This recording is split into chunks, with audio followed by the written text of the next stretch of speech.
आपणच सोडवू आपले प्रश्न. या पाठामध्ये आपण आपले प्रश्न कसे सोडवता येऊ शकतात आणि आपण आपले प्रश्न कसे सोडवू शकतो याबद्दल अभ्यासत आहोत.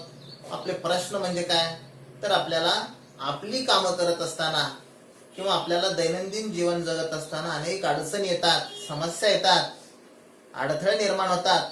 या अडथळ्यांना, अडचणींना, समस्यांनाच आपले प्रश्न असं आपण म्हणत असतो. या प्रश्नामध्ये आपले म्हणून काही वैयक्तिक प्रश्न असतात, स्वतःचे एकट्याचे काही प्रश्न असतात, काही प्रश्न आपल्या सगळ्यांचे असतात, काही प्रश्न गावाचे असतात, तर काही देशाचे प्रश्न असतात. जगाचा प्रश्न आहे आज. कोणता आहे जगाचा प्रश्न? हा कोविड-19 कोरोना विषाणू हा आता जगभर लोकांना ग्रासतोय आणि यामुळं कित्येक लोकांचा मृत्यू झाला. हा प्रश्न आता कोणा एकट्याचा राहिलाय का? नाही. आपल्या भारत देशाचाच आहे का? नाही. सगळ्यांच्या शाळा बंद आहेत, सगळ्या बाजारपेठा बंद आहेत आणि दवाखाने मात्र चालू आहेत. याचं कारण काय? हा साथीच्या रोगाचा प्रश्न आज जगाचा प्रश्न बनलेला आहे आणि या प्रश्नावर विचार करण्यासाठी आता सगळं जग एकवटलंय. आणि सगळं जग जर एकवटलं तर हा प्रश्न सुटेल की नाही बरं? नक्की सुटणार. आपण आशादायी असलं पाहिजे. आणि कितीतरी उदाहरणं आहेत ज्या प्रश्नावर सगळे एकत्रित विचार करतात, त्यावेळी त्या प्रश्नामधून आपली सुटका ही होणारच असते आणि होईलही. फक्त सगळ्यांनी एकत्र विचार करण्याची गरज असते, सगळ्यांनी नियमांचं पालन करण्याची गरज असते. म्हणून आपण विचार केला पाहिजे. किमान आपण जर एखादी कृती करू शकत नसलो तर आपण नियमांचं पालन तरी करायला हवं. आणि जर आपण या पद्धतीनं वागलो तर आपली प्रश्नांमधून नक्कीच सुटका होणार असते. आपण आपले प्रश्न सोडवू शकतो याबद्दल आपण अभ्यासत आहोत. आपले प्रश्न सोडवण्यासाठी गरज असते विचारांची, गरज असते परस्पर सहकार्याची, गरज असते सुसंवादांची. आपण संवादी असलं पाहिजे. आताही आपण एकमेकांशी भेटत जरी नसलो तरी आपण संवाद साधतो, आपण एकमेकांना बोलतो. बोलण्याची माध्यम आहेत. आपण तंत्रज्ञानाचा वापर करून संवाद साधू शकतो. व्हॉट्सअपवर ग्रुप करू शकतो, ग्रुपमध्ये सहभागी होऊ शकतो. आपले प्रश्न कोणते आहेत, आपल्याला काय समजलं नाही, आपल्याला काय जमत नाही आणि जमण्यासाठी काय करावं लागेल. आणि आपण एकाच ग्रुपमध्ये अनेक माणसं जर असू, समविचारी, विचार करणारी, प्रश्नांसंबंधी तोडगा काढणारी, तर नक्की प्रश्न सुटू शकतात. फक्त गरज असते संवादाची. आपण चर्चा केली पाहिजे. मला काय समजलं नाही याबद्दल तुम्ही विचारा, फोन करा. आपण एकमेकांशी संवाद साधला तर आपल्याला आपल्या प्रश्नांमधून सोडवणूक करून घेता येते. म्हणून आपण संवादी असलं पाहिजे. परंतु आपल्यामध्ये काही मंडळींना चर्चाच करायची नको वाटते. का? कारण चर्चा केल्यानंतर आपण कुठंतरी उघडं पडण्याची शक्यता वाटते, जबाबदारी आपली वाढते. परंतु जरी आपण एखाद्या प्रश्नाच्या संबंधी सगळे बोलत असू, आपली जबाबदारी जरी असली तरी प्रश्नांमधून सोडवणूक होण्यासाठी संवादाची गरज असते. म्हणून आपण ग्रुपमध्ये असलं पाहिजे. ग्रुपमधून बाहेर पडता कामा नये. जर आपण बाहेर गेलो तर आपल्याला वाटलं पाहिजे आपल्याला सहभागी होणं गरजेचं आहे. परंतु मी सगळ्यापेक्षा वेगळा आहे, मी कशाला ग्रुपमध्ये असायला पाहिजे, मला कशाला चर्चा करायची गरज आहे. निष्क्रिय मूलद्रव्यांप्रमाणे माणसांना असू नये. जरी ते राजवायू असले तरी देखील त्यांचं एक वेगळं काम आहे. आपण मात्र चर्चेनं प्रश्न सोडवू शकतो. म्हणून चर्चा व्हावी या विचारांचे आपण असले पाहिजेत. आपल्यापेक्षा वेगळी मतं आपण ऐकून घेतली पाहिजेत. प्रश्न सुटतात. आपण आत्ताच या अगोदर अभ्यासलं हिवरे बाजार नावाच्या गावाचे प्रश्न कसे सुटले.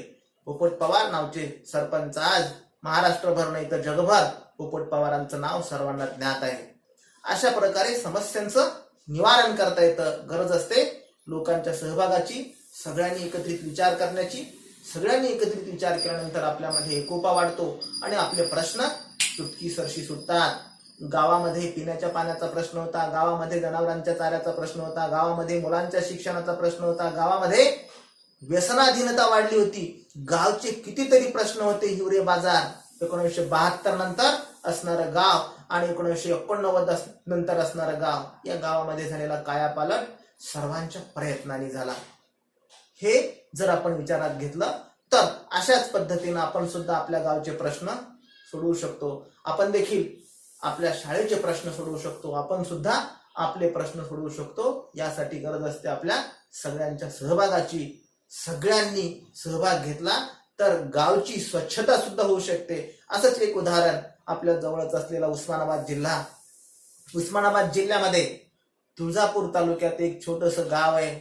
साधारणपणे 750 ते 700 कुटुंबाचं ते गाव आणि गावाचं नाव खुदावाडी. खुदावाडी नावाच्या गावामध्ये श्रमदानातून ग्रामसफाई ही संकल्पना राबवण्यात आली आणि लोकांचा सहभाग. सगळ्यांनी अगोदर सुरुवात काय केली? सगळ्या नाल्या स्वच्छ करणे, साफसफाई करणे आणि या प्रश्नापासून सुरुवात केल्यानंतर गावाचं कायापालट कसं होतं, गावामधल्या सांडपाण्याची योग्य विल्हेवाट लागली पाहिजे. गावामध्ये कचऱ्याचा प्रश्न होता. उकिरड्यावर साचणारा कचरा, उकिरड्यावरच्या कचऱ्यापासून गांडूळ खत तयार करण्यात आलं आणि गांडूळ खतामधून शेतीच्या उत्पादनामध्ये वाढ झाली. लोक स्वावलंबी बनत गेले. त्याचबरोबर जे सांडपाणी होतं, या सांडपाण्याची विल्हेवाट कशी लावली? प्रत्येकानं आपल्या घराच्या समोर एक शोष खड्डा केला आणि शोष खड्ड्यामध्ये घरातलं सांडलेलं पाणी शोष खड्ड्यामध्ये जिरवलं. शोष खड्ड्यामध्ये पाणी जिरवल्यामुळं आपोआपच जमिनीमधली भूजल पातळी वाढली आणि गावामध्ये जो पाण्याचा प्रश्न होता तो पाण्याचा प्रश्न बऱ्याच प्रमाणामध्ये मिटला. गाव हिरवगार झालं. प्रत्येक घराच्या समोर किमान 4-5 झाडं लागली गेली, उगवली, वाढली आणि लोकांनी त्यांचं संरक्षण केलं, संवर्धन केलं. गावाचा कायापालट झाला. पाणी पातळी वाढली, पाणी प्रश्न सुटला आणि जी रोगराई, सांडपाण्याचं विल्हेवाट किंवा सांडपाण्याची व्यवस्था व्यवस्थित न लागल्यामुळं जे रोग पसरले होते त्या रोगांना सुद्धा पायबंद बसला. म्हणजे गावाचा कायापालट लोकांच्या सहभागातून होतो. सगळ्या लोकांनी श्रमदान केलं. श्रमदानामधून ग्रामसफाई. सर्वात प्रथम सांडपाण्याचं नियोजन केलं. सांडपाण्याचं नियोजन झाल्यानंतर प्रत्येक घराला शौचालय उभारली गेली आणि नुसती शौचालय बांधली नाहीत तर शौचालयाचा वापर करण्यासाठी लोकांना उद्युक्त केलं आणि कचऱ्याचा वापर गांडूळ खत तयार करण्यासाठी केल्यामुळे शेतामधलं उत्पादन सुद्धा वाढलं. याचा अर्थ काय? आपण सगळेजण जर सहभागी झालो, सगळ्यांनी विचार केला, सगळ्यांनी कृती केली तर श्रमदानामधून ग्रामसफाई होऊ शकते. श्रमदानामधून शाळेची स्वच्छता होऊ शकते. आपण श्रमदानामधून आपल्या घराची सफाई करू शकतो. आपण एकत्रित विचार केला तर हे सगळं साध्य होऊ शकतं. आपल्याला संतांची परंपरा आहे. महाराष्ट्रामध्ये अनेक प्रकारचे संत होऊन गेले. त्यामध्ये आपल्याला विचार करायचा झाला ग्रामसफाई आणि संतांचं कार्य याचा जर आपण विचार केला तर संत गाडगे बाबांचं नाव आपल्याला आवर्जून घ्यावं असं वाटतं. गाडगे बाबा म्हटल्यानंतर गाडग आणि बाबा दोन गोष्टी सोबत आल्या. त्यांचा वेश जर आपण पाहिला, जसं असेल तसं धोतर, अंगावर उपलब्ध असेल तर खमीस, हातात काठी, झाडू आणि गाडग, अशा प्रकारचा त्यांचा वेश. आणि कीर्तन करायचे. गाडगे बाबा का झाले? आजही सध्या बाबा आहेत, स्वतःला बाबा म्हणून घेणारे तेही कीर्तन करतात, परंतु ते कीर्तनाची फीस घेतात. कितीतरी मोठी फीस असते त्यांची. गाडगे बाबांची फीस काय असायची? गाडगे बाबांना ज्या गावामध्ये कीर्तन करायचंय त्या गावात अगोदर ते मुक्कामाला जायचे. लोक कसे वागतात ते पाहायचे आणि सकाळचं दृश्य ते पाहायचे. सकाळचं दृश्य काय असतं? लोक सकाळी उठले की शौचाला बाहेर जातात आणि ते कुठं घाण करतात? रस्त्याच्या कडेला. आणि मग गाडगे बाबांनी हे पाहिल्यानंतर गाडगे बाबांना अस्वस्थ व्हायचं. अस्वस्थ झाल्यानंतर लोकांनी शौचाला जाऊन आल्यानंतर गाडगे बाबांनी टोपलं, गाडगं, खराटा घ्यायचा आणि सगळं गाव झाडून स्वच्छ करायचं. कुणाला म्हणायचे नाहीत इथं घाण करू नका.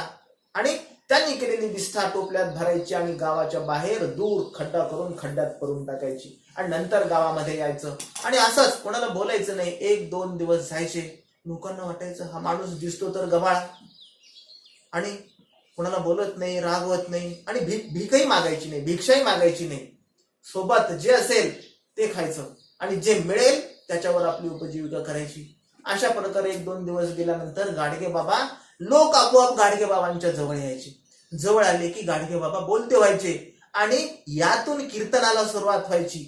आणि कीर्तनामध्ये गाडगे बाबा सांगायचे की स्वच्छता, शिक्षण यांच्यामुळं आपल्या जीवनामध्ये आमूलाग्र बदल होतात. आणि हा बदल जर करायचा असेल तर सगळ्यात महत्वाची गरज असते स्वच्छतेची, सगळ्यात महत्वाची गरज असते स्वावलंबनाची, आणि त्यासाठी गरज असते शिक्षित होण्याची, शिक्षणाची. म्हणजे शिक्षण, स्वावलंबन आणि स्वच्छता यांच्याशिवाय प्रगती नाही, हे आपल्या कीर्तनातून गाडगे बाबा सांगायचे. आणि त्यांची फीस काय असायची?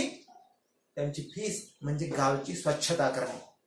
म्हणजे आता स्वतःला महाराज म्हणून घेण्याचा हव्यास बाळगणारे, स्वतःला बाबा म्हणून घेण्याचा हव्यास बाळगणारे, नुसताच वेश परिधान करणारे महाराज आणि बाबा जर पाहिले आणि आपले गाडगे बाबा जर यांचं कार्य आपण विचारात घेतलं तर याच्यामध्ये संतांमध्ये असणारा मुलाग्र बदल आणि ढोंगी संतांमध्ये किंवा भोंदू बाबामध्ये असणारा बदल आपल्या लक्षात येतो. आणि गाडगे बाबांनी सांगितलेली स्वच्छता, त्यांनी सांगितलेलं स्वावलंबन आणि त्यांनी सांगितलेलं शिक्षण, ही त्रिसूत्री जर आपण अनुसरली तर निश्चित आपल्यामध्ये प्रगती होण्याची 100% शक्यता असते. यासाठी गरज असते आपण श्रमदानाची तयारी ठेवण्याची. स्वच्छता आपण आपली केली पाहिजे, आपल्या घराची केली पाहिजे, आपल्या परिसराची केली पाहिजे. आणि आपल्या गावाची सफाई किंवा स्वच्छता झाली तर रोगराई पळून जाईल आणि अनेक प्रश्न मार्गी लागतील. यासाठी गरज असते सगळ्यांच्या सहकार्याची, सगळ्यांच्या सहभागाची. वयाच्या 29व्या वर्षी गाडगे बाबांनी आपल्या घराचा त्याग केला, आपल्या सगळ्या सोयऱ्यांचा त्याग केला आणि ते गावोगाव फिरू लागले. गावातील लोकांचे अवगुण, गावातील लोकांचे दोष म्हणजे हे आपले दोष आहेत असं ते समजायचे. आणि ते आपले दोष आहेत म्हणून शिक्षा आपणच भोगली पाहिजे, म्हणून ते गावभर स्वच्छता करायचे. गावातल्या लोकांचे दुर्गुण घालवण्यासाठी त्यांनी स्वतःच्या अनुकरणामधून ते लोकांचं उद्बोधन करायचे आणि प्रत्यक्ष साफसफाई करून लोकांना स्वच्छतेचं आणि स्वावलंबनाचं महत्व ते आपल्या कीर्तनामधून पटवून द्यायचे. जसं गाडगे बाबांचं कार्य त्याच पद्धतीनं संत तुकडोजी महाराज देखील. गाडगे महाराजांकडे जर आपण पाहिलं तर गाडगे महाराज दिसायला कसे होते? डोक्यावर शुभ्र चांदीच्या रंगाचे केस, पिंगट डोळे, गोरा रंग, अंगात फाटका पण स्वच्छ सदरा, जाडजूड आणि धिप्पाड देह, नेसायला एक लुंगी, एका पायात कापडाचा बूट तर दुसरा पाय मात्र अनवाणी, हातात एक काठी आणि एक गाडगे आणि हात सदा नमस्कारासाठी जोडलेले. पण दुसरा कोणी पाय धरू लागला की ते पळून जात. त्यांच्याजवळ सतत गाडगे असायचे म्हणून लोक त्यांना गाडगे बाबा म्हणायचे. घर सोडल्यानंतर कधी कोणाच्या घरी ते जेवले नाहीत. भिक्षा मागायची आणि गाडग्यात जे पडेल ते खायचे. अशा प्रकारे गाडगे बाबांनी कीर्तनामधून लोकांचं उद्बोधन केलं. तर राष्ट्रसंत तुकडोजी महाराज यांनी आपल्या ग्रामगीतेतून स्वच्छतेचं महत्व सांगितलं. मिळवणी करावी ग्रामसफाई, नाली मोरी ठाई ठाई, हस्ते परहस्ते साफ सर्वही, चहूकडे मार्ग, हे सांगणारे राष्ट्रसंत तुकडोजी महाराज. स्वच्छता कशी करावी हे आपल्या प्रत्यक्ष कृतीमधून दाखवून देणारे हे संत, म्हणून आपण त्यांना राष्ट्रसंत ही उपाधी तुकडोजी महाराजांना दिली. आपल्याला वर्तमानपत्रामध्ये श्रमदानाच्या अनेक बातम्या येतात. या बातम्यांमधून आपल्याला काय शिकता येईल याचा जरा विचार करा. हे विश्वची माझे घर ही संकल्पना उराशी बाळगणारे गाडगे बाबा, त्याचबरोबर ग्रामगीतेमधून लोकांचं उद्बोधन करणारे राष्ट्रसंत तुकडोजी महाराज यांचं कार्य कुठं, आणि सध्या स्वतःला राष्ट्रसंत म्हणून घेणारे किंवा सध्या स्वतःला महाराज म्हणून घेणारे बु आणि बाबा कुठं, याचा जर आपण विचार केला तर यांची कृती आणि यांचं ढोंग हे आपल्याला स्पष्टपणे दिसून येईल. वर्तमानपत्रामध्ये श्रमदानामधून काय साध्य करता येतं यांच्या बातम्या येतात. त्या बातम्यांमधून आपण काय शिकलं पाहिजे, आपण काय करू शकतो, या बातम्यांचं संकलन करा आणि प्रत्यक्ष गावाची सफाई किंवा गावाची स्वच्छता जशी करता येते तशी आपल्याला आपल्या वर्गाची स्वच्छता करता येते का, आपल्याला आपल्या शाळेची स्वच्छता करता येईल का, आपल्याला स्वतःची स्वच्छता करता येईल का, स्वतःची स्वच्छता करणे म्हणजे स्वावलंबन. स्वावलंबन म्हणजे असतंच काय, आपण आपली स्वतःची कामं आपण स्वतः करणं म्हणजे आपण स्वावलंबी बनणं. आणि या लहानशा कृतीमधून आपली स्वतःची कामं प्रत्येक वेळी आपण दुसऱ्याला जबाबदार न धरता, दुसऱ्याला न सांगता आपल्याला जे आपल्यासाठी करता येतं ते जर आपण केलं तर त्याला म्हणतात स्वावलंबन. आणि अशा प्रकारे स्वच्छता, स्वावलंबन आणि शिक्षण या त्रिसूत्रीचा उपयोग करून आपण आपलं आयुष्य आनंदानं जगू शकतो.